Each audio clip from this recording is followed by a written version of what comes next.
शुभोदय बच्चों, कैसे आप सब लोग।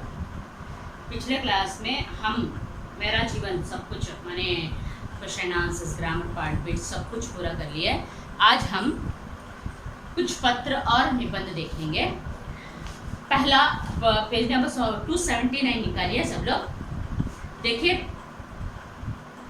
నిన్న క్లాస్లో మనము మేరా జీవన్లో ఉన్న లెసన్స్ అన్ని question answers grammar part bits అన్నీ కూడా కంప్లీట్ చేసుకున్నామా। ఈరోజు కొన్ని పత్ర నిబంధన చూద్దాము। సో ఈరోజు ఫస్ట్ పేజ్ నెంబర్ 279లో ఫస్ట్ లెటర్ చూడండి। अपने भाई के विवाह में भाग लेने के लिए 5 दिन की छुट्टी मांगते हुए कक्षा अध्यापक के नाम छुट्टी पत्र लिखिए। సో ఇక్కడ మనకి చుట్టి పత్ర అనేది అక్కడ మనకి లెటర్ అనేవి ఔపచారిక పత్ర అనౌపచారిక పత్ర అనేవి రెండు ఉంటాయి। ఔపచారిక పత్ర అనౌపచారిక పత్ర। సో ఔపచారిక పత్ర అంటే మన స్కూల్ హెడ్ మాస్టర్కి, పోలీస్ కమిషనర్కి, పుస్తక విక్రేతకి, ఇంకా అఫీషియల్స్కి, ఆఫీసర్స్కి ఇలా రాసే వాటిని, హయ్యర్ అథారిటీస్ రాసే వాటిని లెటర్స్ని ఔపచారిక పత్ర అని అంటారు। అనౌపచారిక పత్ర అంటే మన ఫాదర్కి కానీ, ఫ్రెండ్కి కానీ, అన్నయ్యకి కానీ, చెల్లెలికి కానీ, అక్కకి కానీ, అమ్మకి కానీ ఇలా రాసిన వాటిని అనౌపచారిక పత్ర అని అంటారు। సో ఔపచారిక పత్ర, అనౌపచారిక పత్ర ఇవి 2 టైప్స్। సో ఔపచారిక పత్ర అనేది హయ్యర్ అథారిటీస్ రాసేవాడిని ఔపచారిక పత్ర అని అంటారు। సో ఇక్కడ చూడండి, अपने भाई के विवाह में भाग लेने के लिए అంటే మీ అన్నయ్య పెళ్ళికి మీరు పార్టిసిపేట్ చేయాలని, మీ అన్నయ్య పెళ్ళిలో మీరు కూడా వెళ్ళాలని చెప్పి ఒక 5 days లీవ్ అడుగుతూ మీ క్లాస్ టీచర్కి, కక్షా అధ్యాపక్ అంటే క్లాస్ టీచర్కి లెటర్ రాయాలమ్మ।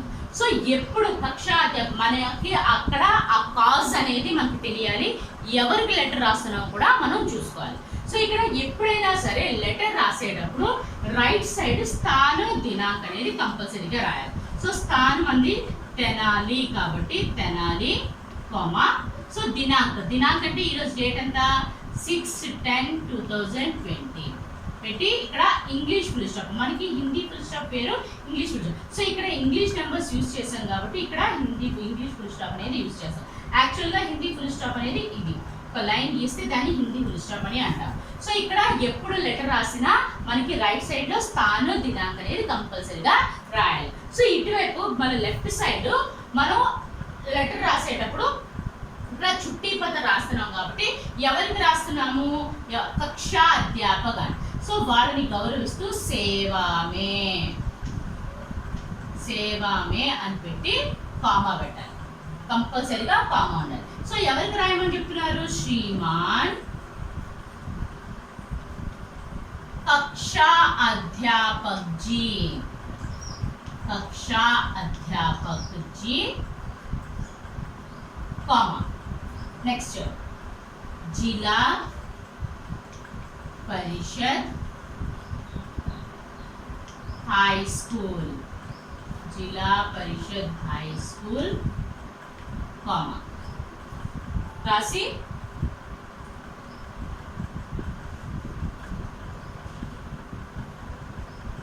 తెనాలి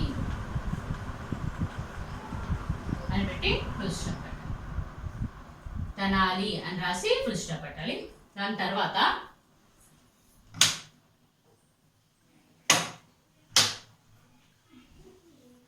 తెనాలి అని రాసిన తర్వాత ఇక్కడ మనం సంబోధన అంటే ఏ విధంగా సంబోధించాలి, మాన్య మహోదయ్, सादर प्रणाम, मान्य महोदय सादर प्रणाम అని పెట్టి ఫుల్ స్టాప్ राशि प्रचुरण। सेवा में निवेदन है कि मेरे भाई का विवाह अगले सोमवार अमलापुरम में होने वाला है।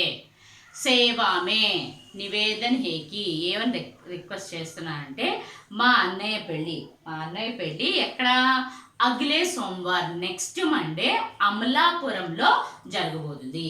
ముజే ఉస్ వివాహమే సమ్మిలిత్ హోనా చాహియే, నేను కూడా ఆ వివాహానికి అటెండ్ అవ్వాలి। ఇస్లియే मैं పాఠశాల మే నహీ ఆ సక్తా, సో అందుకని నేను స్కూల్కి రాలేను। कृपया आप मुझे 5 दिन की छुट्टी देने की कृपा करें. సో దయచేసి నాకు 5 days లీవ్ మంజూరు చేయండి అని చెప్పి లాస్ట్లో మధ్యలో ధన్యవాద్ అని రాయాలన్నమాట. ధన్యవాద్ మిడిల్ రాసి ఫుల్ స్టాప్ పెట్టి ఇక్కడ లాస్ట్లో ఆప్కా ఆజ్ఞాకారి ఛాత్ర.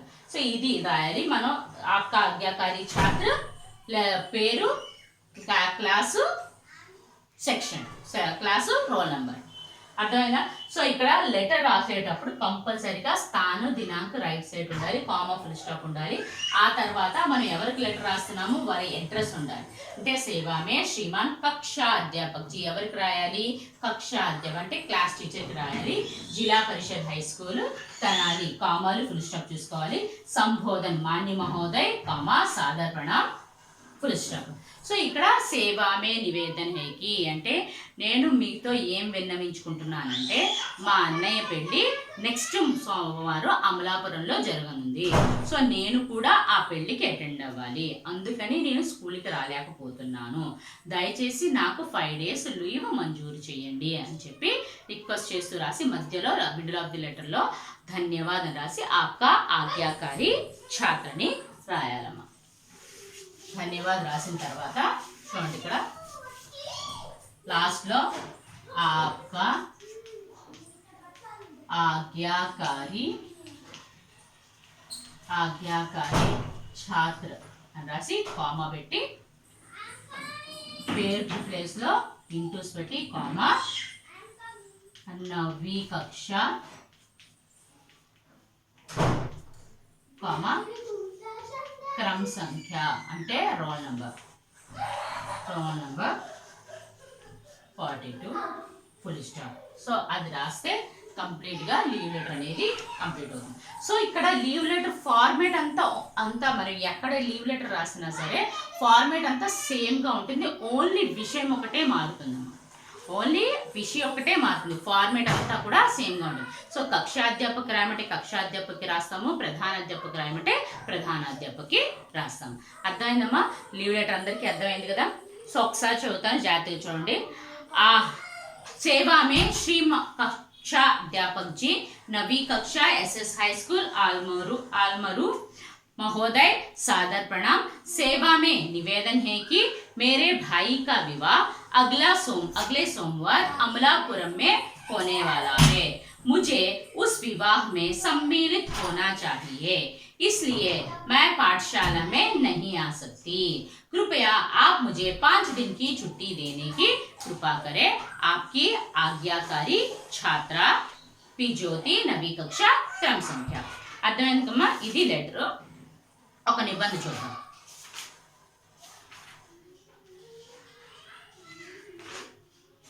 పుస్తకాలయం ఫస్ట్ నిబంధన చూడండి. పుస్తకాలయని మనం ग्रंथालय అని కూడా అంటాం. ग्रंथालय में अनेक प्रकार के पुस्तकें रखी जाती है. कुछ पुस्तकों से केवल मनोविनोद होता है, कुछ पुस्तकों से पढ़ने से ज्ञान प्राप्त होता है. पुस्तकें अच्छे मित्र के समान जीवन भर काम आती है.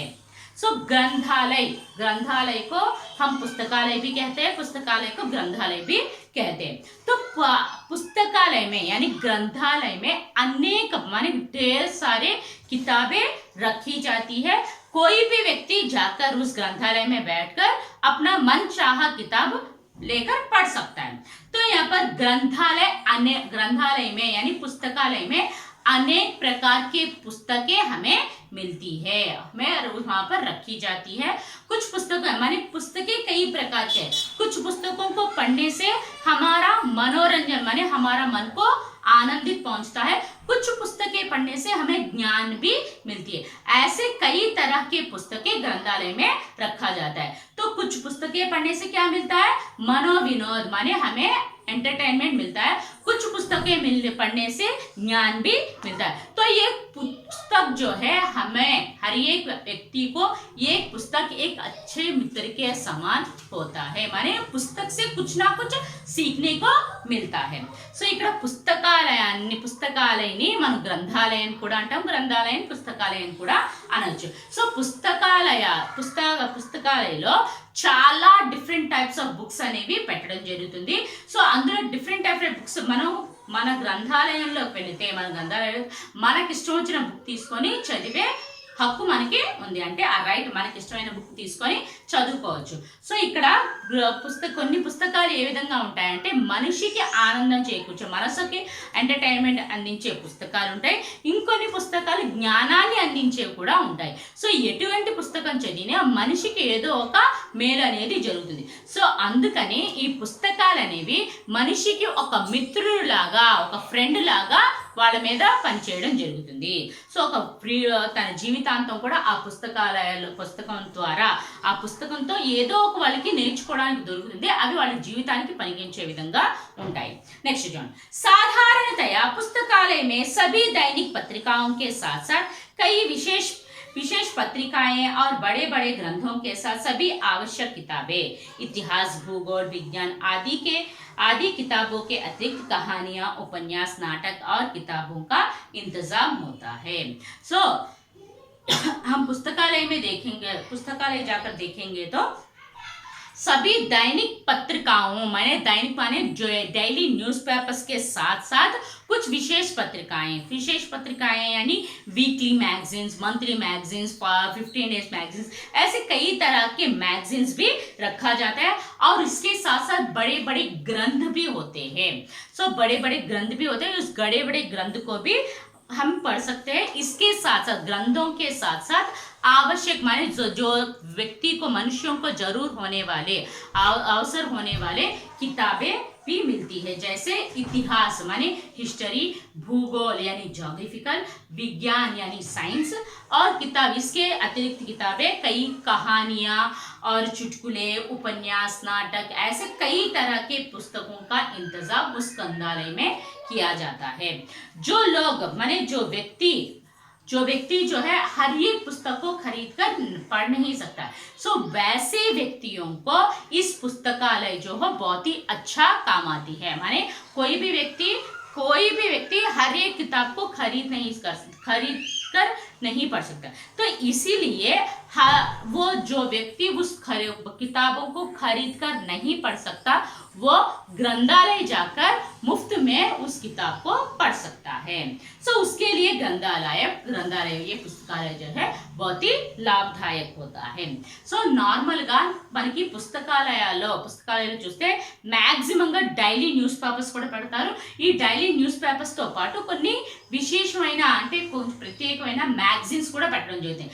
మ్యాగజైన్స్ అంటే మనకి డైలీ మ్యాగజైన్ ఒకటి వస్తుంది, ఇంకా 15 days weekly magazine, monthly magazine, yearly magazines, ఇలా మ్యాగజైన్స్ కూడా అక్కడ ఏర్పాటు చేయడం జరుగుతుంది. దీంతో పాటు పెద్ద పెద్ద గ్రంథాలు కూడా ఉంటాయి. సో ఈ గ్రంథాలతో పాటు మనిషికి అవసరమైన ప్రతి ఒక్క మనిషికి అవసరమైన పుస్తకాలు కూడా అక్కడ పెట్టడం. అంటే హిస్టరీ గురించి కానీ, లేకపోతే భూగోళం గురించి కానీ, విజ్ఞానం గురించి కానీ, సైన్స్ గురించి కానీ, ఇలా ఈ పుస్తకాలతో పాటు ఇవే కాకుండా సైన్స్, ఇతిహాస్ ఇవే కాకుండా మనకి కొన్ని స్టోరీ బుక్స్, నావెల్స్, నాటకాలు, ఇంకా ఉపన్యాసాలు, ఇవన్నీ పుస్తకాలు కూడా అక్కడ దొరుకుతాయి. సో ప్రతి ఒక్క మనిషి ప్రతి ఒక్క పుస్తకాన్ని కొని చదవలేడు. సో ఆ కొని చదవాలంటే తనకి మనీ ప్రాబ్లం అనేది వస్తుంది. సో అలాంటి వ్యక్తికి ఆ పుస్తకాలయ అనేది చాలా యూస్ఫుల్గా ఉంటుంది. అంటే తను ఏ పుస్తకం అయితే కొనలేకపోతున్నాడో, అంటే ప్రతి పుస్తకం కొనడం అనేది చాలా కష్టం. సో అలాంటి కొనలేని పరిస్థితుల్లో ఆ వ్యక్తులు ఆ గ్రంథాలయాలకు వెళ్ళి ఆ పుస్తకాన్ని చదివి ఉపయోగించుకోవచ్చు. దీనివల్ల వాళ్ళకి లాభం చేకూరుతుంది. Okay ma'am. नेक्स्ट, हमारे देश में तंजावुर के सरस्वती ग्रंथालय अत्यंत महत्व का है. ऐसे ग्रंथालय देश में कई स्थानों पर स्थापित करने की अत्यंत आवश्यकता है. सो हमारे देश में माने हमारे भारत देश में सबसे बड़ा ग्रंथालय तंजावुर के सरस्वती ग्रंथालय अत्यंत महान है, बहुत ही बड़ा है. उसमें हर तरह की किताबें वहां पर रखा जाता है. तो ऐसे ग्रंथालय हमारे देश के कई स्थानों पर रखेंगे तो हर एक व्यक्ति को लाभदायक सिद्ध होगा. ऐसा की जरूरत भी है. साधारणतः हर एक गांव में छोटे छोटे ग्रंथालय का होने का ही अत्यंत आवश्यक है। माने छोटे गांव में भी छोटे छोटे గ్రంథాలయ रखने से वहां के लोगों को लाभदायक होगा। సో మన దేశంలో తంజావూరులో సరస్వతి గ్రంథాలయ అనేది చాలా గొప్పది। సో అది చాలా పెద్దది కూడా। సో చాలా పుస్తకాలు చాలా గ్రంథాలు అనేవి అక్కడ పెట్టడం జరిగింది। సో ఇటువంటి గ్రంథాలయాలు మన దేశంలో ప్రతి ఏరియాలో కూడా ఉండడం చాలా కంపల్సరీ। ఎందుకంటే మనకి ఎడ్యుకేషన్ అనేది చాలా కంపల్సరీ అని అయిపోయింది। సో ఈ కంపల్సరీ అయిపోయినప్పుడు ప్రతి చోట కూడా మంచి లైబ్రరీస్ కూడా అనేవి ఉండటం వల్ల ఆ లైబ్రరీస్ ద్వారా మనకి చాలా ఉపయోగాలు అనేవి ఉంటాయి। సో ఇక్కడ ప్రతి ఊర్లో కూడా ప్రతి చిన్న కుగ్రామం అయినా సరే ఆ కుగ్రామంలో కూడా మనము ఈ గ్రంథాలయం అనేది పెట్టుకోవడం వల్ల మనకి చాలా మేలు జరుగుతుంది, మనుషులకు కూడా మేలు జరుగుతుంది। ఓకేమా, అర్థమైందా? నెక్స్ట్ ఒకసారి చూడండి, ఆ పుస్తకాల నిబంధన అంతా ఒకసారి చదువుతాను జాగ్రత్తగా। మీకు ఏమైనా చదవడం రాకపోయినా స్పెల్ చేయడం రాకపోయినా నేను చదివినప్పుడు చూసుకోండి। చూడండి, पुस्तकालय ग्रंथालय, ग्रंथालय में अनेक प्रकार की पुस्तकें रखी जाती है। कुछ पुस्तकों से केवल मनोविनोद होता है, कुछ पुस्तकों को पढ़ने से ज्ञान प्राप्त होता है। पुस्तकें अच्छे मित्र के समान जीवन भर काम आती हैं। साधारणतया पुस्तकालय में सभी दैनिक पत्रिकाओं के साथ साथ कई विशेष पत्रिकाएं और बड़े बड़े ग्रंथों के साथ सभी आवश्यक किताबें, इतिहास, भूगोल, विज्ञान आदि किताबों के अतिरिक्त कहानियाँ, उपन्यास, नाटक आदि किताबों का इंतजाम होता है। जो लोग इन सब किताबों को खरीद कर नहीं पढ़ सकते हैं उनके लिए ग्रंथालय अत्यंत लाभदायक है। हमारे देश में तंजावुर के सरस्वती ग्रंथालय अत्यंत महान का है। ऐसे ग्रंथालय देश में कई स्थानों पर स्थापित करने की अत्यंत आवश्यकता है। साधारणतया हर एक गांव में छोटे छोटे ग्रंथालयों के होने की अत्यंत आवश्यकता है। ఓకే అమ్మా, అర్థమైందో? ఒక పత్ర నిబంధన అర్థమైంది కదా ఈ రెండు అందరికీ? ఓకే అమ్మా, సో ఈ పత్ర నిబంధన ఇద్దరికి అర్థమైంది, రెండు అర్థమైంది కదా? సో ఇక్కడ హోంవర్క్ చూద్దామమ్మా।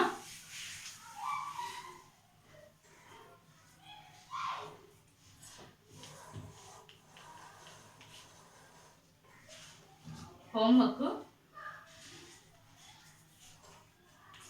पत्र छुट्टी पत्र पेज नंबर 279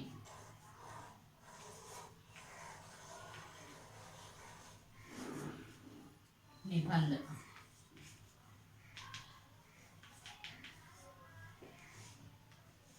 पुस्तकालय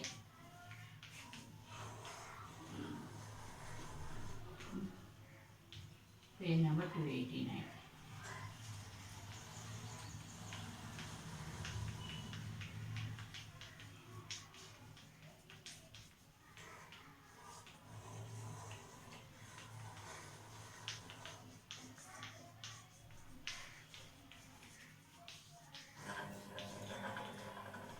పత్రమా చుట్టి పత్ర పేజ్ నెంబర్ 279 లో ఉన్న చుట్టి పత్ర నిబంధ పుస్తకాలయ పేజ్ నెంబర్ 289 లో। సో ఈ రెండు పత్ర నిబంధ ఈ రెండు కూడా చదివి చూడకుండా మీ నోట్బుక్స్ లో రాయండి। కంపల్సరీగా నేను హోంవర్క్ చెక్ చేసినప్పుడు చూస్తాను। మీరు హోంవర్క్ రాసినప్పుడు హ్యాండ్ రైటింగ్ నీట్గా మార్జిన్స్ గీయటము, హ్యాండ్ రైటింగ్ నీట్గా మెయింటైన్ చేయటము, మిస్టేక్స్ లేకుండా రాయటము, లైన్కి వర్డ్కి గ్యాప్ ఇవ్వటము అవన్నీ చూసుకోండి। మేము హోంవర్క్ ఎందుకు ఇస్తున్నాము, ఏదో గీక పడేయటం కాదు, మొత్తం అంత పేపర్ 4 సైడ్స్ మార్జిన్ గీయటము, నీట్గా పత్ర అయితే ఒక పేజ్లో, నిబంధన అయితే ఒక పేజ్లో క్లారిటీగా అనేది రాయాలి। సో ఆ హోంవర్క్ ఇచ్చేది అందుకే మీ నీట్గా హ్యాండ్ రైటింగ్గా ఇంప్రూవ్ అవ్వడానికే।